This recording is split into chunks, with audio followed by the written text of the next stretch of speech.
Hello and welcome to day 279 of Dungeon23, the series where we make a room of a mega dungeon every day for a year. We have a room that is just on the offshoot of this gelatinous cube room that doesn't have a gelatinous cube. And we have a door that is magically locked. You can't lockpick it.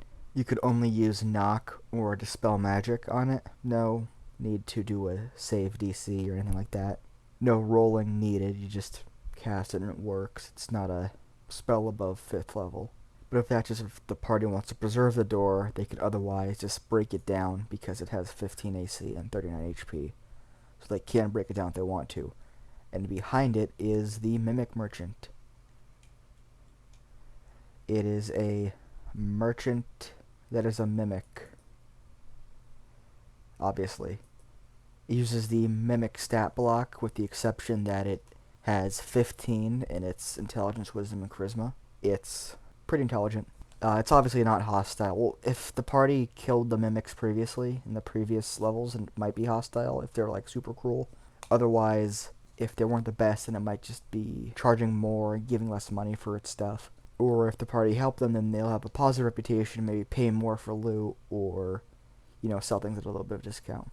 But yeah, it speaks common, because mimics should speak common, because most mimics in the settings, at least the Forgotten Realm setting and Greyhawk settings, are intelligent. So this guy will buy items from the party, the miscellaneous magic items, miscellaneous loot, all that stuff, either for like the value given or, maybe do some finagling about how much some things are worth. A lot of it could be improvised, that's fine. But it does sell some things. It has 3 potions of healing in stock, which will just sell for, I believe it's like 50 or 100.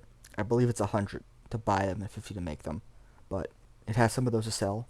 It has basically an infinite amount of bolts, arrows, bullets, like ammunition. That's fine. And it has 1 oil of sharpness, but it sells it diluted. So it like basically takes a little bit of what it has and puts it into a super bottle, then waters it down, and sells that.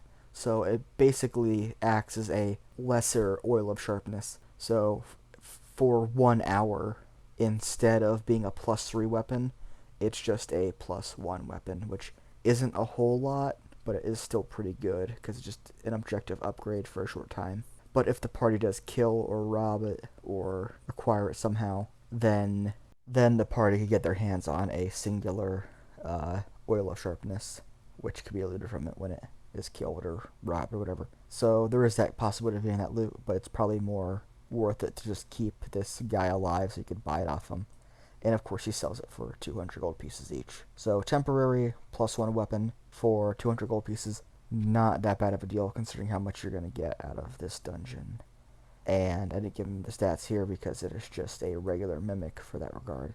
So that is basically it. If you want to see more wacky characters in a dungeon, then consider subscribing to the channel. If you like this little wacky character, then like the video. If you have suggestions for future rooms in a dungeon, then consider commenting them down below, obviously.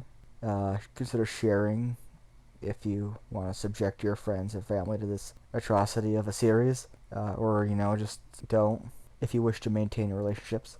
If you want to see more, as I said, then subscribe or just come back tomorrow. And if you get the reference to the video title, then please do not subscribe or do any of that stuff and never come around here again because I don't want to talk to you. I don't like you. Unless you are the reference to the video, in which case, sorry your life sucks. Maybe you should have done some things different. Anyway, that's it. So, yeah. Thanks for watching or listening. I apologize for the poor quality. It's not going to get any better.